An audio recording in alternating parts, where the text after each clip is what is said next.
السلام علیکم ورحمۃ اللہ وبرکاتہ۔ اردو کہانیاں سننے کے لیے میرے چینل کو ضرور سبسکرائب کریں۔ لقمان حکیم عقل کے روشن اور رنگ کے سیاہ تھے۔ زمانہ کے دستور کے مطابق وہ ایک لڑائی میں گرفتار ہو کر غلام بن گئے۔ بکتے بکتے ایک تاجر کے پاس پہنچے، اسے معلوم نہ تھا کہ یہ لقمان ہے۔ اس نے آپ کو مزدوری پر لگا دیا، وہ آپ سے گارا بنانے کا کام لیتا تھا۔ ایک دن تاجر نے اپنے سب غلاموں کو باغ میں میوہ چننے بھیجا۔ وہ سب میوہ چن کر کھا گئے اور لقمان کا نام لے دیا۔ آقا بڑا غصے ہوا۔ لقمان نے کہا، اگر مجھ پر الزام ثابت ہو تو بے شک میں قابل سزا ہوں۔ چوری معلوم کرنے کی ایک تجویز میں بتا دیتا ہوں، اگر آپ اصل مجرموں کو پکڑنا چاہیں تو اس پر عمل کریں۔ تاجر نے پوچھا، کس طرح؟ لقمان نے عرض کیا، آقا پانی میں لہسن ڈال کر اسے ابالیے اور وہ ابلا ہوا گرم پانی سب کو پلا کر حکم دیجیے کہ 1 گھنٹہ باغ میں دوڑیں۔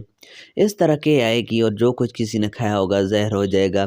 آقا نے کہا، یہ تجربہ تو آسان ہے۔ فوراً اس نے لہسن منگایا اور اس کا ابلا ہوا پانی سب کو پلا کر دوڑایا۔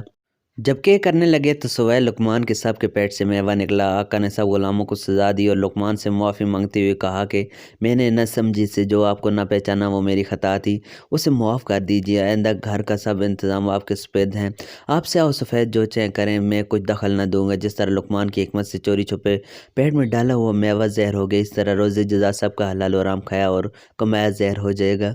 یہ خدائے عالم الغیب کی شان بتا رہی ہیں کہ وہ ہمیں رسوا نہیں کرتا، ورنہ ہمارے سب افعال اس کی نظر میں ہیں۔